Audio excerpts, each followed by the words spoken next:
shirkadda alaabta guryaha Inigol Home Furniture waxay ku sameynaysaa qiimo dhimis ballaaran oo soconaysa ilaa bisha barakeysan ee Ramadaan oo kaliya. haddii aad doonaysid inaad iska bedeshid alaabtaadii hore ee guriga, gaar ahaan haddii aad doonaysid inaad iska bedeshid alaabta qolka jiifka iyo weliba qolka fadhiga, waxay shirkadda Inigol Home Furniture ku sameynaysaa qiimo dhimis gaaraysa ilaa 500 oo pound. sidoo kale alaabta qolka jiifka oo dhameystiran waxaa laga siin doonaa 1,000 geni oo kaliya.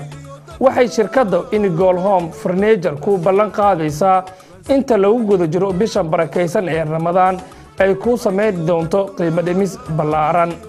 haddaba wixii faahfaahin intaa dheeraada fadlan nagala soo xiriir ciwaanada shaashada kaaga muuqda.